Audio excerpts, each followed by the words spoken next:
que je peux te parler? Si tu traites Dieu comme un roi, il fera de toi un prince. Si tu traites Dieu comme un roi, il fera de toi un prince. Mais si tu traites Dieu comme ton garçon de course, tu seras un esclave sur la terre. Tu seras esclave sur la terre. Quel est le respect que tu donnes à Dieu? Le respect, l'honneur que tu donnes à Dieu. Ou même tu as dévancé le temps. Et quand tu grandis, tu sais que tu as fixé à Dieu 4 heures du matin. Tu te réveilles à 3h45, tu brosses tes dents, tu te peignes, tu te laves, tu te parfumes et tu vas dans ton lieu de prière. Tu arranges l'endroit, tout, et tu te fléchis les genoux. Tu mets la musique, tu pries, frère. Et des fois tu peux dire je vais prier 5 heures ou 4 heures du temps, 3 heures. Mais c'est tellement bon que tu dis ah, nabaki sikaka. Jusqu'à ce qu'on vienne frapper à ta porte, il faut sortir.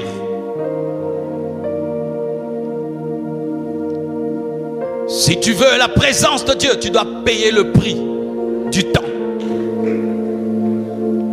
Un jour, j'avais une émission le matin avec une journaliste. Alors toute la nuit, je n'arrivais pas à dormir. Alors j'ai dit je prie. J'ai prié, j'ai prié, j'ai prié. Et puis c'était le matin. Je me suis seulement lavé. Et puis la journaliste était là. Je m'assieds. On commence à parler avec elle. Elle commence à crier. Elle commence à parler en d'autres langues. Et le caméraman était musulman. Il était étonné, qu'est-ce qui se passait ici? C'était quoi? Le parfum de la nuit. Le parfum de la nuit. Mes frères et sœurs, des fois quand tu regardes une série télé, tu te dis je vais suivre 1, et puis 2, et puis 3. Pourquoi des fois tu ne peux pas dire tu voulais prier jusqu'à 0 heure, et puis tu dis veiller. Tu dis veiller. Et puis tu veilles. Et puis tu vas au travail. Avec la présence de Dieu. Mes frères et sœurs, si nous, chrétiens, nous ne sommes pas sérieux dans la prière, mais les satanistes sont sérieux dans le satanisme, ils vont nous vaincre. Je vous dis, ils vont nous vaincre. Parce que quand tu vas vers Pharaon avec le bâton, sache que lui aussi il a des bâtons. Cher futur leader, si tu ne veux pas être tenté un jour de toucher à la magie, à l'occultisme, tu dois toi-même opérer dans le surnaturel.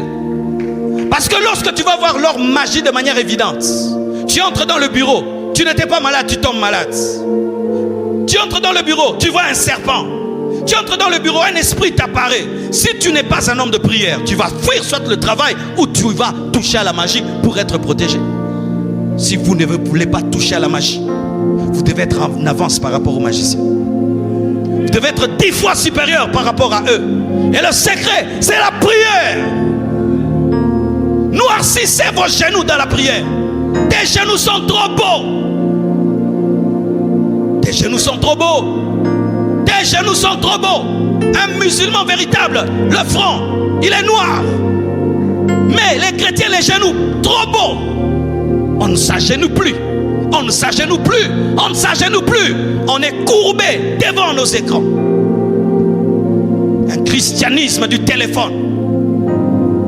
On a le temps de venir à l'église, on suit sur internet. Comme certains, tu pouvais même venir en présentiel. Non, tu es devant ton téléphone. Et puis tu dis, je vous ai suivi en ligne. En ligne. On suit un culte en ligne lorsqu'on n'a pas le moyen d'être là. On ne suit pas un culte en ligne par paresse. Ici, nous sommes plus concentrés que vous. Parce qu'ici, il n'y a pas un enfant qui nous dérange. Ici, il n'y a pas une télévision. Ici, tu ne vas pas te lever, tu fais un sandwich. Ici, tu ne vas pas te lever et puis tu vas boire. Mais quand tu suis en ligne, tu peux suivre même 3 lives au même moment. Ici, on n'est que sur cette prédication.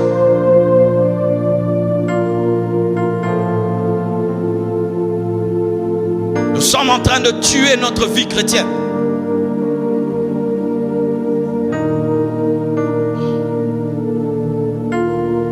S'il fallait aujourd'hui qu'on puisse faire comme dans ces églises qui ont des statues, il faudrait qu'on mette des téléphones, des gros téléphones, là, Samsung, iPhone, ne ceci, les mettre dans l'église, parce que le téléphone est devenu notre Dieu. On reconnaît ce que tu aimes par le temps que tu donnes. Ne dis pas que tu aimes Dieu si tu ne lui donnes pas le temps. Ne dis pas aimer, c'est donner le temps. Et je t'assure, si tu donnes à Dieu le temps, tu vas entrer dans un autre niveau, une autre dimension. Car tout ce que tu connais de lui, ce n'est rien. Puis-je te parler? Tu sais, même quand tu penses que tu connais Dieu, tu ne le connais pas. Voici l'image que Dieu m'a donnée ces derniers temps. Il dit, Marcelo, vous pensez que vous me connaissez? Voici. Si tu prends toutes les mers et tu prends tous les océans, toutes les rivières et tous les fleuves, et tu veux les mettre dans une petite bouteille d'eau, que feras-tu? Je dis, ben, j'y mettrai ce que la bouteille peut contenir. Elle me dit, ok. Donc si c'est une bouteille d'1 litre, il n'y aura qu'1 litre. Mais le reste de l'eau là, est-ce que c'est dans la bouteille? Il dit, pareil aussi. La connaissance que vous avez de moi, c'est l'eau dans la bouteille. Mais moi, c'est tout le reste qui n'est pas dans la bouteille. C'est-à-dire que nous n'avons que la connaissance que nous pouvons supporter. Nous n'avons la connaissance de Dieu que nous pouvons comprendre. Car si Dieu va plus loin, tu peux devenir fou. Mais sache que Dieu est un mystère qui se révèle selon ton niveau de compréhension. Mais tu connais un peu seulement. Toi, tu n'es même pas une bouteille remplie comme l'épaule, comme les pieds. Tu connais un peu, mais tu es déjà rassasié. Tu es déjà rassasié. Tu es déjà rassasié. Tu pries 10 minutes, tu pries 5 minutes, tu es déjà rassasié. Mais un homme comme Paul ne pouvait compter ces moments de prière. Prie. Prie. Tu te fatigues, tu te tiens debout. Tu as sommeil, tu marches. Tu n'arrives plus à parler, tu chantes. Tu n'arrives plus à chanter, tu parles en langue. Tu es fatigué de parler en langue, tu rentres en français. Fatigué en français, en Swahili. En Swahili, en Chiluba. Et puis tu es fatigué, tu restes là. Contemplation.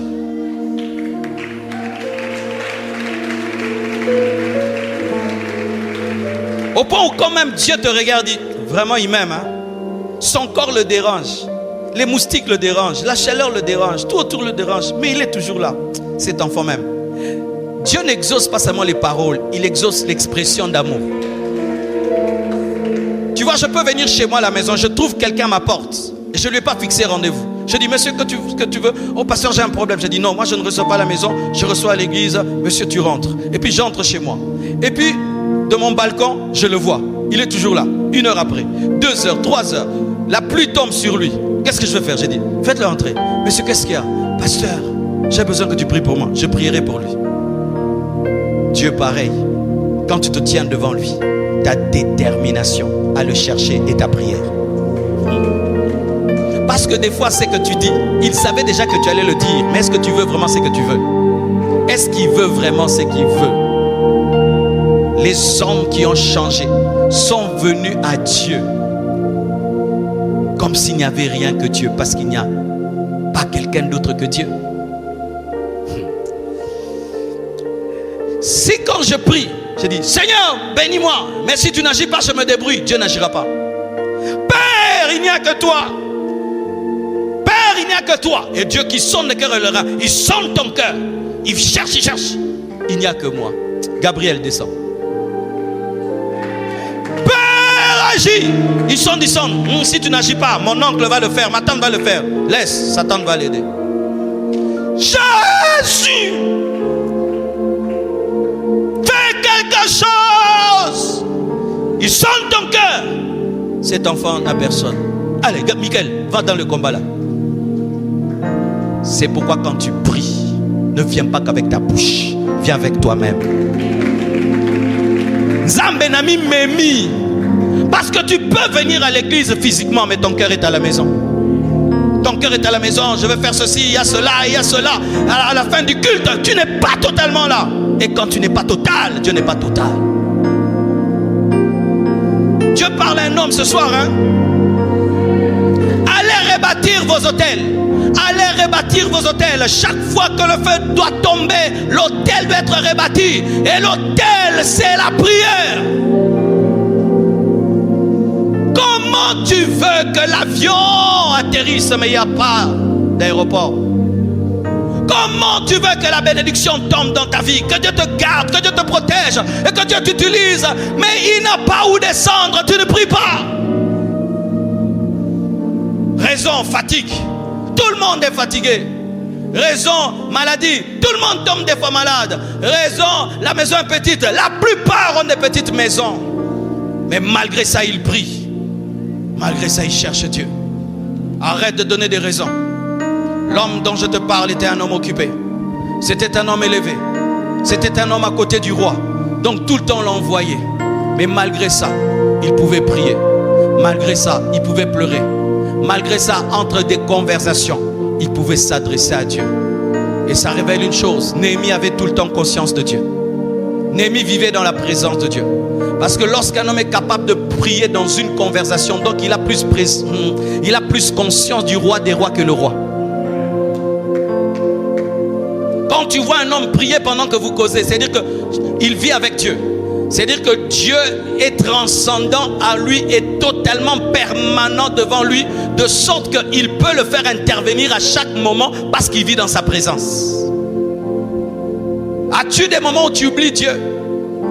Un intime de Dieu n'oublie jamais Dieu. Un intime de Dieu pense à Dieu tout le temps.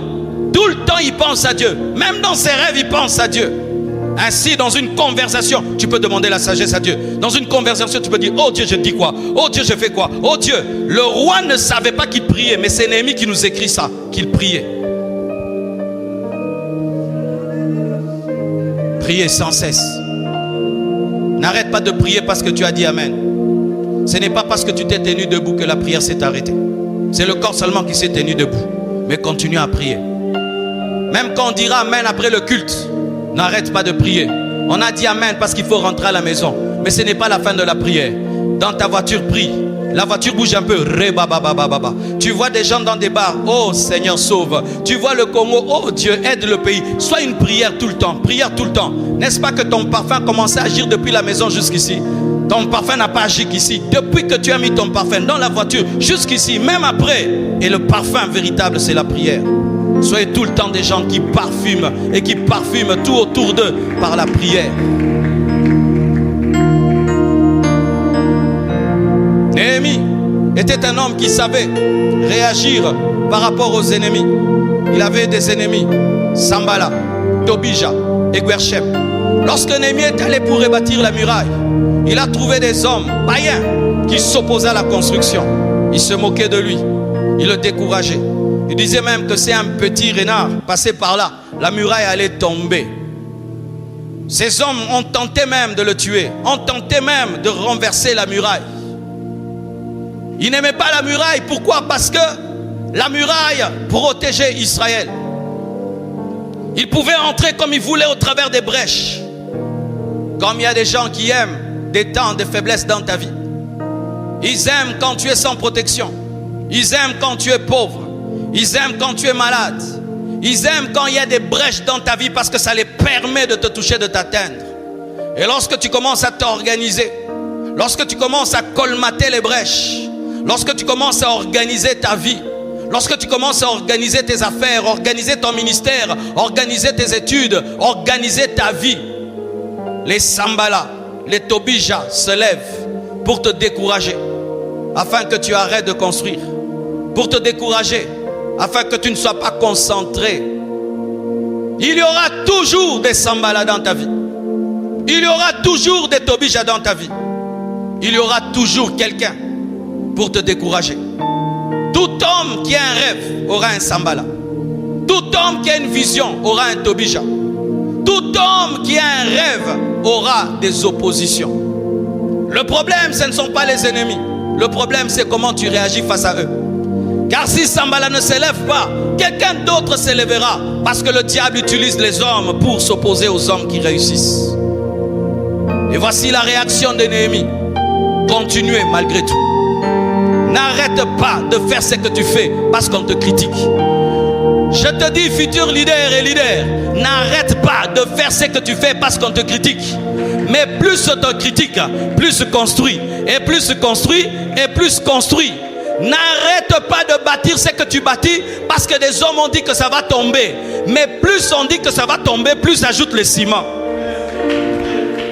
Oh, plus on dit que ça va tomber, plus ajoute le ciment. Plus on dit que tu vas échouer, plus étudie. Plus on dit que tu vas monter, descendre, plus attache-toi à Dieu. Mais fais quelque chose. Réponds-les par le silence et par le travail. Donne-moi l'amen, hein? On ne se chamaille pas avec Tobija.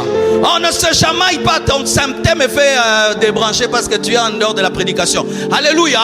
On ne répond pas à Tobija, on ne répond pas à Guerchem, on ne se bat pas avec lui en se chamaillant. La réponse de Tobija qui doit entendre, c'est la foi, c'est la persévérance et c'est le travail.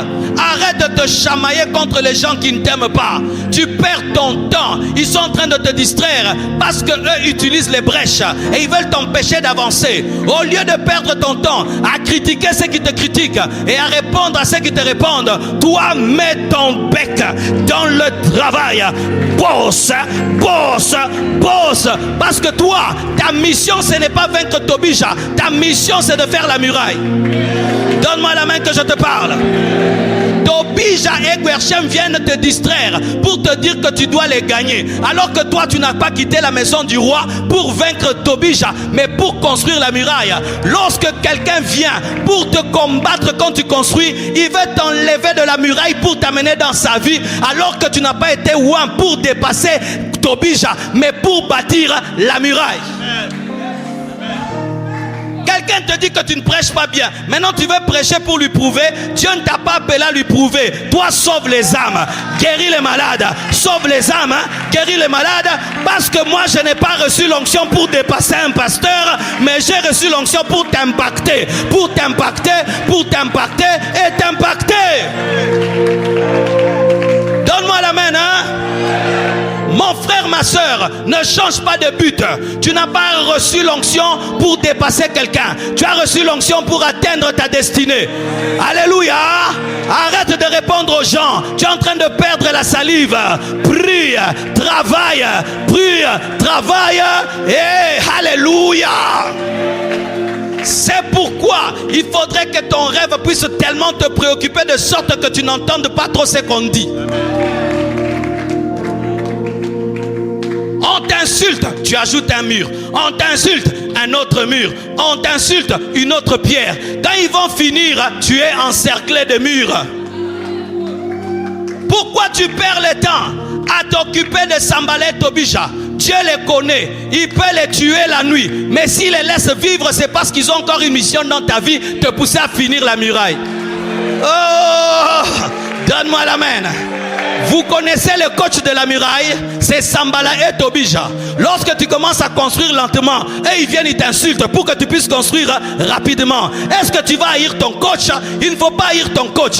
Il faut le laisser faire son travail parce que tu as besoin de lui. Lorsque nous commençons à tomber dans la distraction, qui vient nous réveiller? Les ennemis.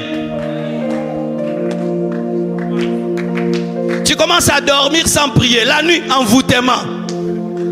Qui t'a réveillé? L'envoûtement. Il a fait un bon travail? Oui. Que Dieu le bénisse, ce sorcier. Donne-moi la main. On te dit que tu es bête. Tu commences à lire les livres. Qui t'a poussé à lire? C'est lui qui t'a dit que tu es bête. Est-ce que Sali Moussala Mabe? Moussala bien. Nzamba pa Molae.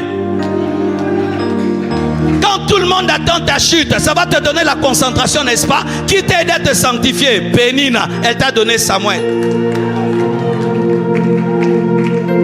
C'est que j'aime mon ennemi. On fait tout pour le sortir de la muraille. Lui maintenant reste à côté de la muraille. Il commence à dormir là. Il commence à dormir là. Plus il y a des ennemis, il commence à dormir là. Parce qu'il se rend compte, lorsque je ne parlais pas de muraille, je n'avais pas d'ennemis. Depuis que je parle de la muraille, il y a des ennemis. Donc le problème, ce n'est pas moi, c'est la muraille.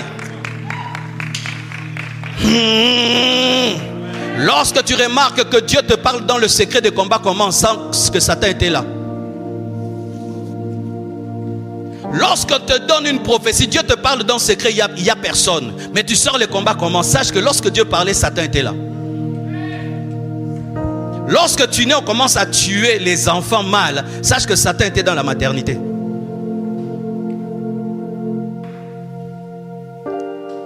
Et quand Satan est là, donc tu n'es pas n'importe qui.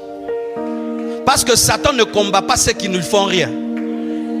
Satan combat ceux qui dérangent. Satan combat ceux qui ferment les brèches. Satan combat ceux qui bâtissent la famille. Satan combat ceux qui sauvent. Ceux qui prêchent, les gens sont convertis, transformés. Satan les combat. En soi, le combat du diable, c'est un signe que Dieu est avec toi, que Dieu t'utilise. Parce que si le diable ne nage pas contre toi, donc tu nages avec lui.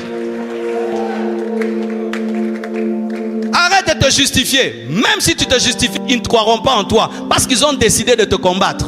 Il y a des gens qui veulent convaincre les gens qui ont décidé de ne pas être convaincus.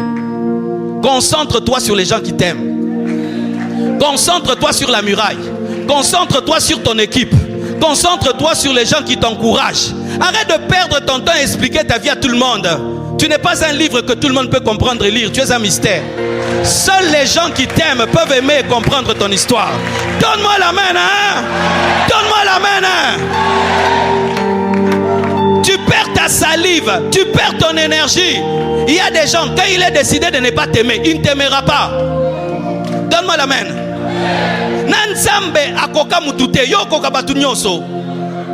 Dieu s'est repenti d'avoir créé l'homme. Maintenant, toi, tu veux que tous les hommes t'aiment, alors que Dieu s'est repenti même d'avoir créé l'homme. Quand Jésus va demander à Pierre de l'aimer, lui dit quoi? De paître les brebis. Pour dire quoi? Le plus grand travail sur la terre, c'est prendre soin des brebis. C'est-à-dire prendre soin des hommes.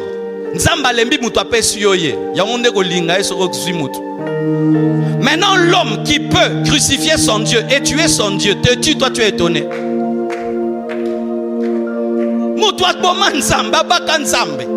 L'homme a tué Dieu, il a crucifié Dieu. Maintenant, toi, les hommes te crucifient, tu es étonné. Concentre-toi sur ta vie. Arrête de t'expliquer, arrête de te défendre, arrête la distraction. Toi, avant, tu étudiais. Maintenant, tu n'étudies plus. Tu veux les démontrer que tu t'habilles bien. Parce que quand tu es allé à l'université, on a insulté tes ketchs. Est-ce que toi, tu es allé à un concert, à un concours de sap, où tu étais allé pour devenir un licencié? Maintenant, toi, au lieu d'étudier, tu cherches des chaussures pour aller à l'université. Distraction.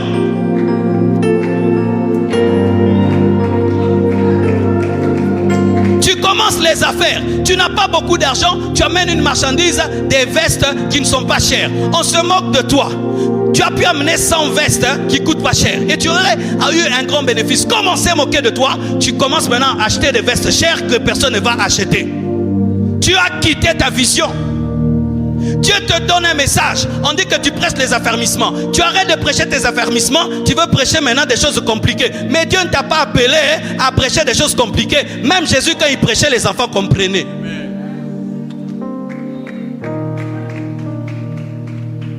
Frères et sœurs, concentrez-vous sur le but de vos vies.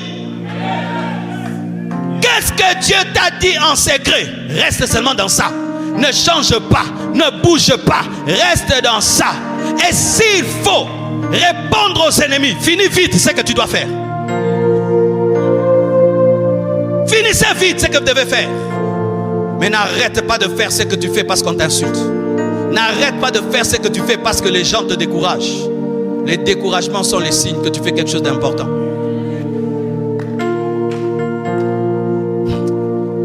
Je termine en vous disant ceci. C'est que des fois nous-mêmes, nous n'avons pas une bonne lecture de nos vies. Mais ce sont nos ennemis qui ont une meilleure lecture de nos vies. Alors que toi tu te trouves petit et ils ont peur de toi. Parce qu'ils sentent qui tu es. C'est pourquoi quand tu vois quelqu'un qui te dit tu es petit, en soi il a senti que tu es grand. Mais il ne peut pas te dire ça parce que tu vas savoir qui tu es. Parce que Satan c'est un menteur. Quand tu es grand, il doit dire que tu es petit. Alors quand ils ont vu Néhémie, ils ont fait la trajectoire de sa vie. Ils ont dit cet homme va rebâtir la muraille. S'il rebâtit la muraille, on ne va plus attaquer Israël comme avant. Donc notre commerce va s'arrêter, notre ministère va s'arrêter. Ce que nous faisons va s'arrêter, empêchons-le. En soi, il était puissant. Si tu n'étais rien, on n'allait pas te combattre. On ne combat jamais les morts. On ne combat que les vivants. Tes combats sont la preuve que tu es vivant. Parce que si tu étais mort, Satan allait passer à quelqu'un d'autre. Tenez bon, allez jusqu'au bout. Sois concentré. Attache-toi à Dieu. Attache-toi à Dieu. Attache-toi à Dieu.